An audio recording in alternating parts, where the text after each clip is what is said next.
Thank you very much for the labor of love that is going on in Huna. As I listened to you, I was reflecting on the enormity of the learning that's happening as a result of this incredible project. What comes to mind is in the arts, there's an incredible amount of problem solving that happens no matter what medium you're working in. And I think Gordon's description of that is probably just the tip of that iceberg.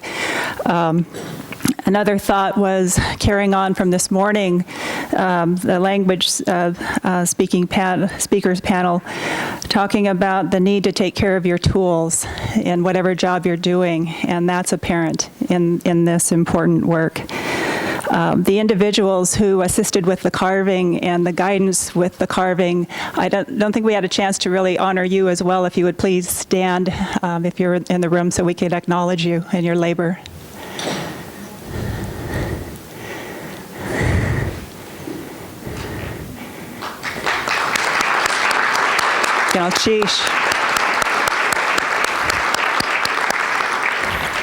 I would also urge any of you to approach these men and shake their hand in gratitude and ask your questions. I will guarantee that you will discover rough hands from all of the calluses from this labor and a very soft heart as a result of this labor. Ganashtish. Next, during the session, we have Alan Zuboff and Andy Gamble. If you would please come forward. And they will be providing us a snapshot of our way of life. And with that, I know their nakla, their grandmas, their aunties, their mothers are embracing them with their love and pride.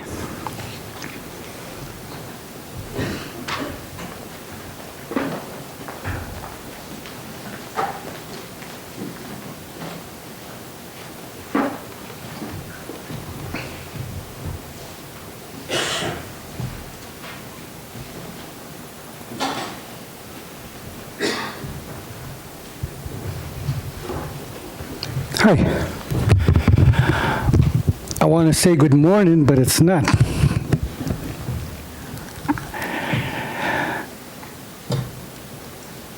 When they first told us that we're going to come and make a presentation, they said 1 hour and a half.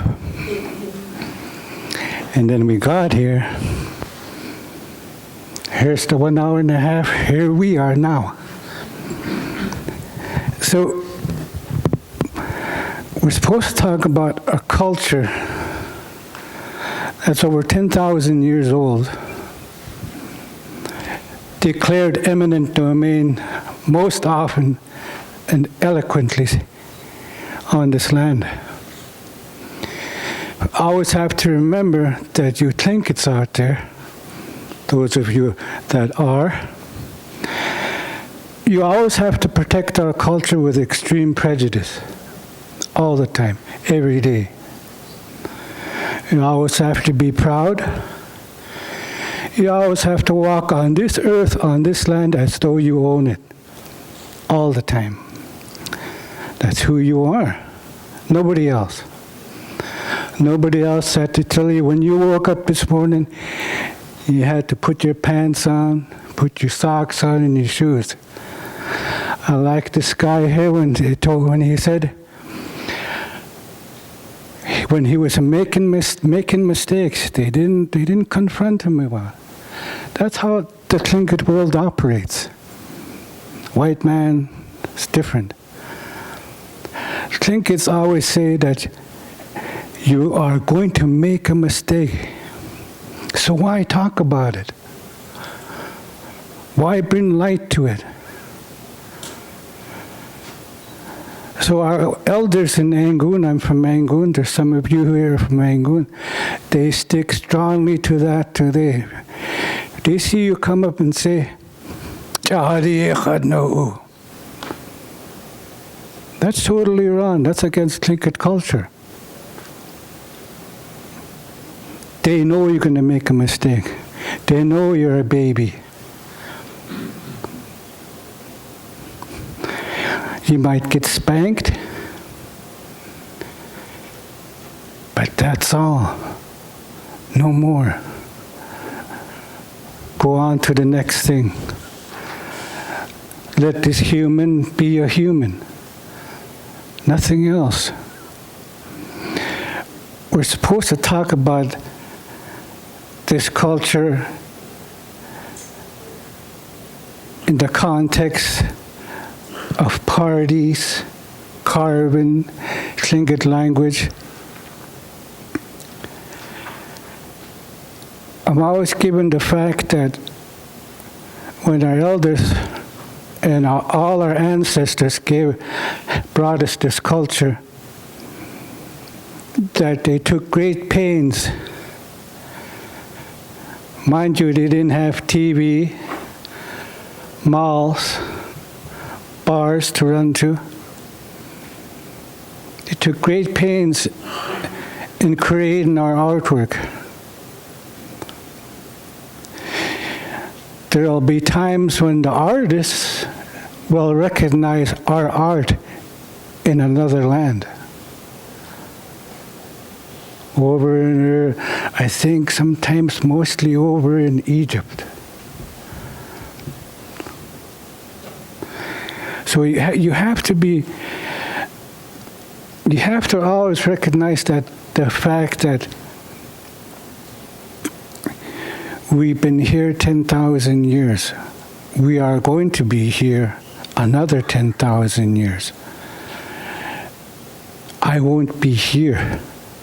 You, the Tlingits out there, will have to build that trail again and walk over it. I couldn't lean on my grandfather. He said, "Don't do that to me." I couldn't recognize my grandfather in public. I couldn't say his Tlingit name in public. You have to make your own trail here, grandson.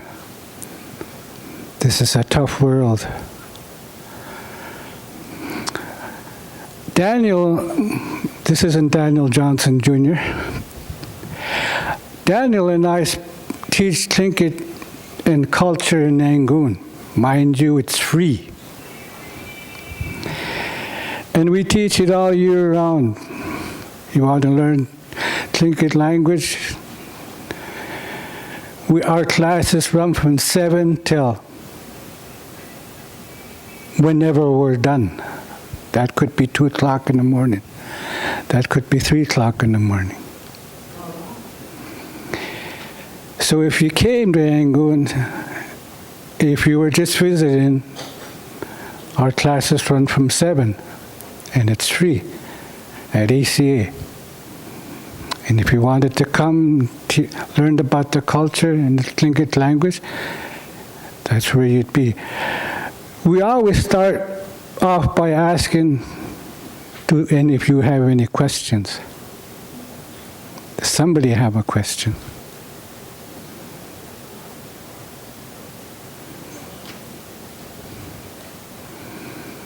You wanted to know something. So you might have a question.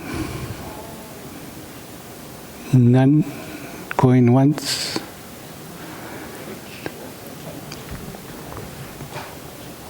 I was wondering if you could talk a little bit more about if you make a mistake, you might get sued. That's all. And there's the thought that we need to let humans be humans. You know, that's really important in the work that we do because we're in social services and we work with people that don't understand our culture. And our culture, we know that we approach things in a non-judgmental manner, but that's not when we're working outside of our agencies. That's not how they approach things. They get into some situations with preconceived ideas, with a decision already made, and it can be detrimental to our people as well. So I was just wondering if you could expand a little bit more on letting our people be human and how we can best support each other when they're going through a rough time? Tlinkits,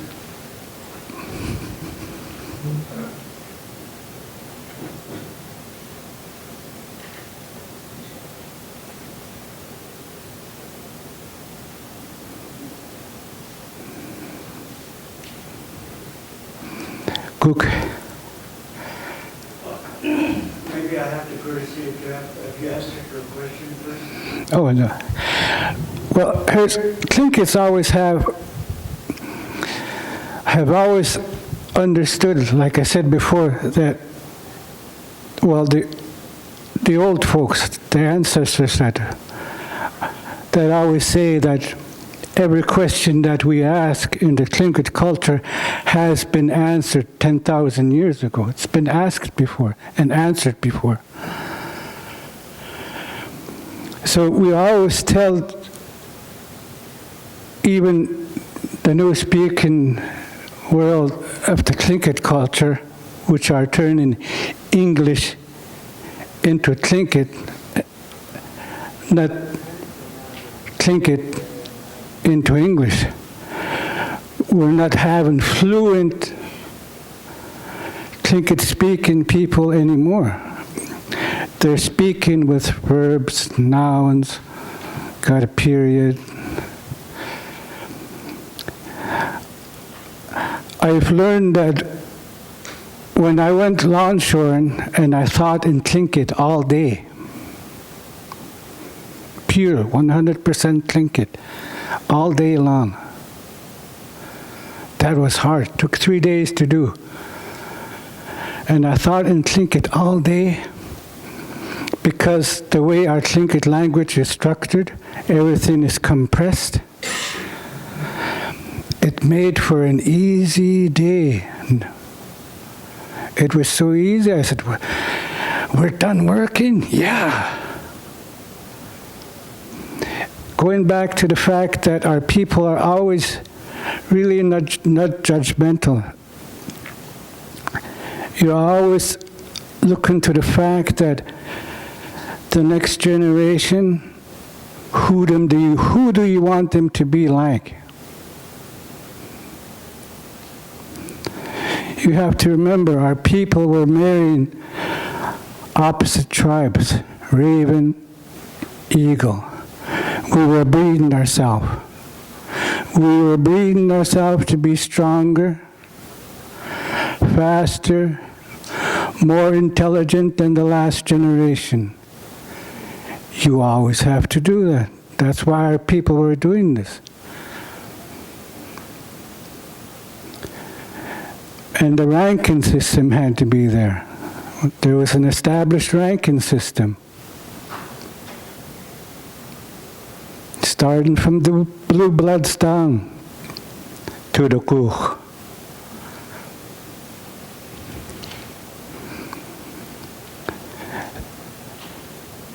Our ranking system rivaled those of England.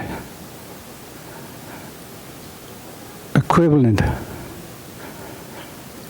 So that's why when the old folks ask you who you are, they wanted to know who you are. And you only can go so far because you have to honor your mother and father. You couldn't give them the whole, I got 1,000 stocks and Kuts Nuhu, and you couldn't give them your birth certificate. But they just wanted to know if you knew your culture well enough to know when to stop. And if you didn't, then they were going to tell you, this is where, because of your rank, this is where you stop.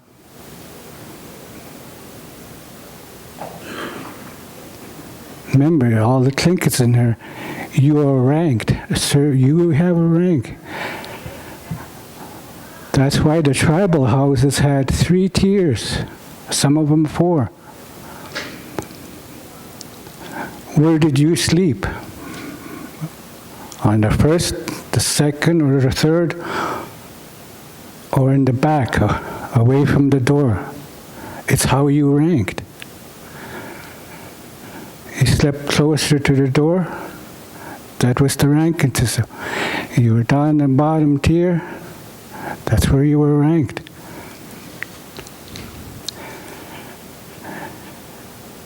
Getting back to this thing about being human, they always say, "Tlek ka," one human.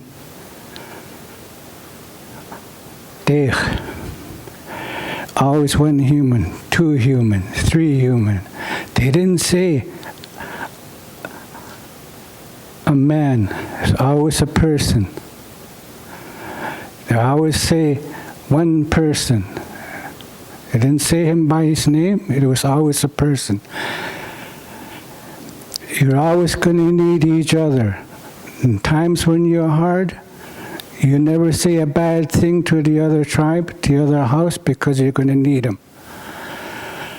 That's why they always say, don't apologize.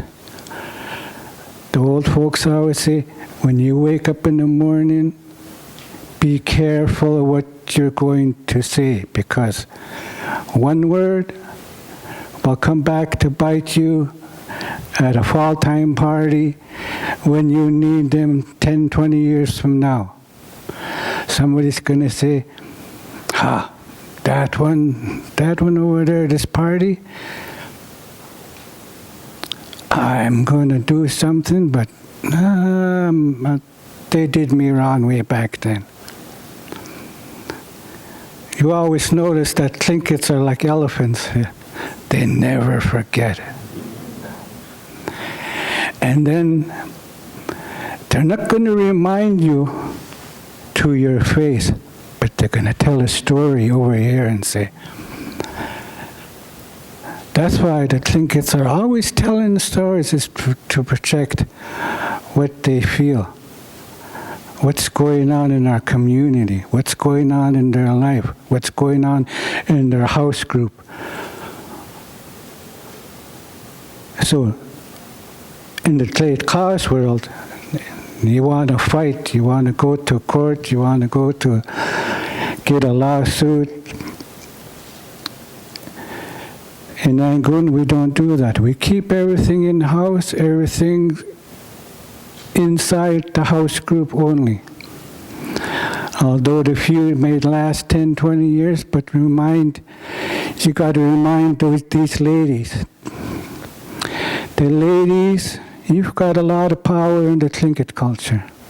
You are the only ones are the tiebreakers.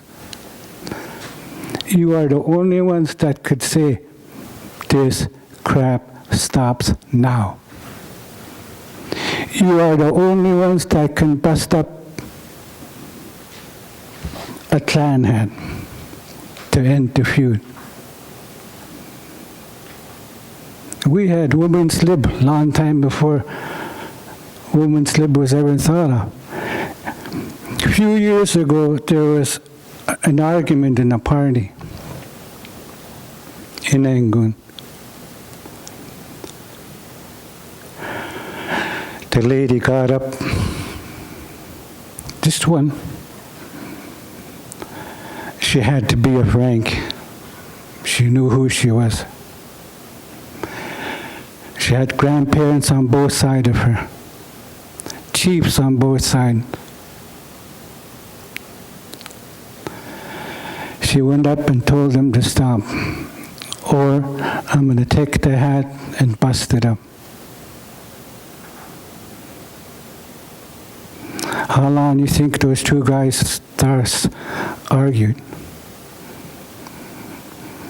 They looked at her, they knew who she was, how she ranked, and they stopped and sat down.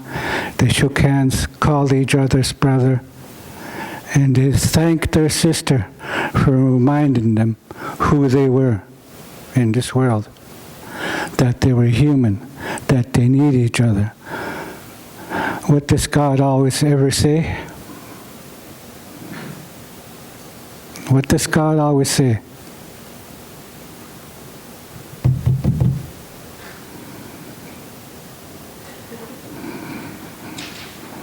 Nobody wants to say, what does God always say about how you treat one another?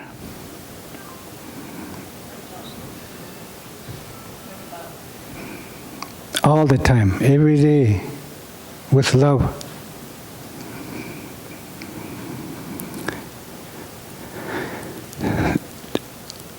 So, all the time, every day, our people are always telling the young ones, don't be ashamed of who you are. Always walk on this earth as though you own it. Never apologize. Just because you make mistakes, you know that we know that you're still a baby. Even if you are just now learning about this culture, we know who you are. Even if you're about 50, 60 years old and you're just now coming to learn the culture, we know who you are. We know you're going to trip over, but we darn better be sure. We expect you to stand up, dust yourself off, and keep walking. There's nothing else for you to do, because those ancestors expect you to do those things without reservation. Not your grandpa, not your grandma. All those ancestors that have died for these regalia, under it, from it, expect you to protect it without reservation, our culture without reservation. Always be sure that when you wake up in the morning, our culture is important to you, to your grandchildren that haven't been born, and their grandchildren that haven't been born.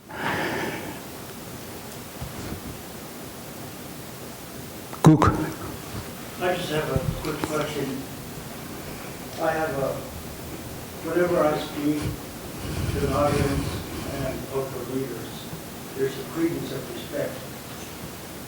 And also, especially this question, what are your views in regards to federally recognized tribes as opposed to the truism of keep it on as it relates to the clans? I really think that there are clans and people, and the Thinking people are the only ones that have clans in their own tribal system. Tribes are comprised of Nakustik, clan. And so I cringe when I hear standardizing Thinken, or one person speaking for all the villages in Thinken. So I'm getting all concerned, maybe for nothing, because I came here with respect and listening to our clan leaders. As old as I am, I'm still susceptible to learning, and based on respect, of course. In understanding the fluency and the Thinken law, an example, we as Teneki, we are products of the land was given to the Mushkitan from Angoon. And we are a tribe in Angoon. And we are a clan. But in accordance to BIA and the federal government, they say we're nothing unless you're federally recognized. So to me, I think the question remains, are we being controlled by BIA setting standards? Or do we speak up for our kinship as it relates to Huna, Embu, Cape, Teneki, Tapu, Juneau, Skagway, Douglas Indian Association, Hayes? Maybe I'm getting carried away on the question, but as it relates to clans and federally recognized tribe, I'm trying to instill pride into leadership. And so usually at a hearing like this, I am one of the leaders that came on that was put into place by my uncle Charles Jackson. And so when we speak, the respect that deals with clans, not what's good, usually the clan leaders are recognized. So to me, I'm not offended, but to me, those people that don't understand secret law as it relates to what we have, and it's a product of instillment and passive about the language. If you're fluent in a language, you certainly would understand secret law as it relates to leadership, migration, adoption, and so forth. So I wanted to make sure that I'd like to hear your views on federally recognized, not-for-state clans, and the validity of IRAs for federally recognized tribe. I guess what I'm saying is I'd like to hear from your region, the central region, the northern region, and maybe southern region. Thank you for recognizing myself, my senior thing is Gavina, so it just recognized me to be able to ask a question in support of your efforts and speaking about clan and the way things did things. Thank you very much. Sheesh, for your question. In Yangon, the cultural leaders over there in Yangon, as I was growing up, I'm going to mention my grandfather's name, Robert Zuboff, Sam Johnson, Jim Paul, Jimmy Johnson, all those elders in Yangon. Concerning IRA, A and B, BIA, IRA, ANS, here's their thoughts. Great Ka Atiya. If we put those politics into our culture, what's going to happen to our culture? They have strongly kept it separate. A and B, ANS, IRA over there. Our culture always kept it whole. Don't let that stuff come in here. We have to protect our culture with extreme prejudice. So we have to protect those outside entities from our culture. Mind you, a lot of our culture had to be stopped. You couldn't speak Tlingit. As far as 1961, I spoke Tlingit in class. They told me to go out in the hallway for 1 week. I had to lean on beans, kneel on beans, from 9 o'clock till 2 o'clock. I didn't get no homework. I wasn't allowed. My friends and I spoke Tlingit in first grade. First grade, we're speaking Tlingit, fluent Tlingit. We knew what we were talking about, but the teacher came in and caught us and said, "You're out of here." So when I became a clan leader, I had to start all this over with these fears back there, that I was going to get in trouble for speaking Tlingit. And because they saw that, the elders, they always said, leave the politics out of the culture. We will worry about ourselves. We will worry about our lands. We will fight for our lands on our own.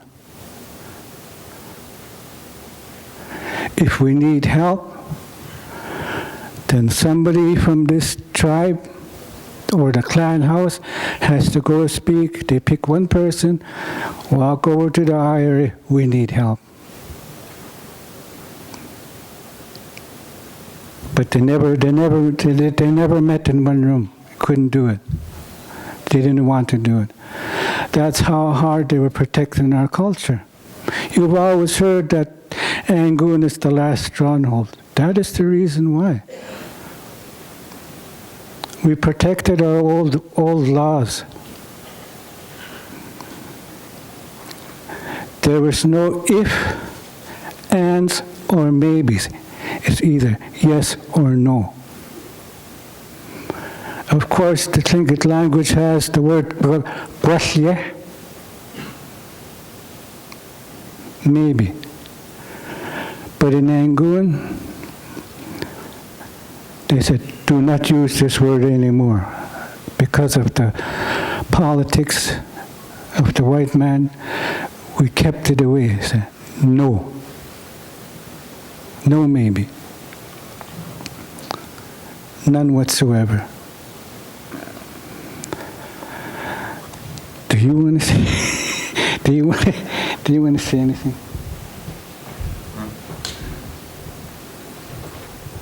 You want to say anything? No, you're doing good.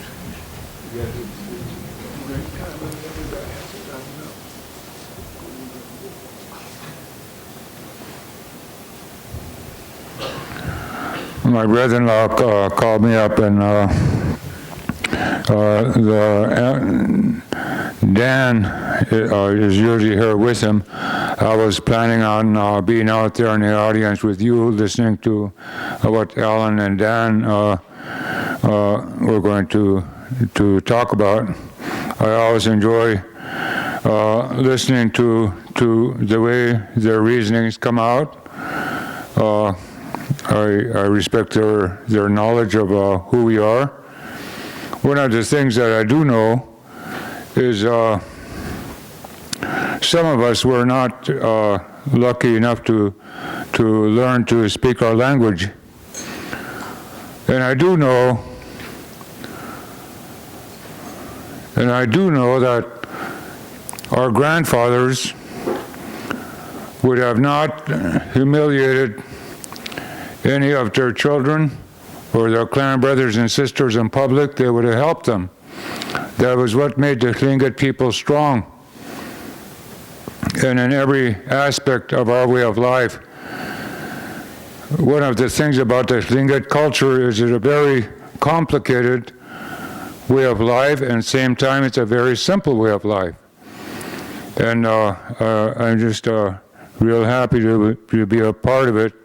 When I learned a little bit today, and I started looking into it, the door that I just opened, on the other side is a whole room full of knowledge that it's just something else that I have to catch up on to understand what I did learn. So I've always been very proud of our way of life and the way our ancestors put it together and left it for us to protect. My brother-in-law always talked about protecting the hat, and I really liked his explanation. So with that, I'm actually came up here with Alan for balance, eagle and raven.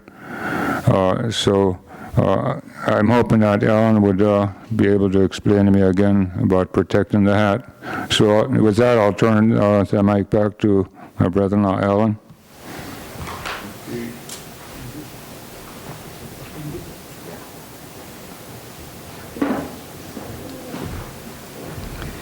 Well, here we are, the 1 hour and a half, the 20 minutes is up. Cottage cheese, ho ho.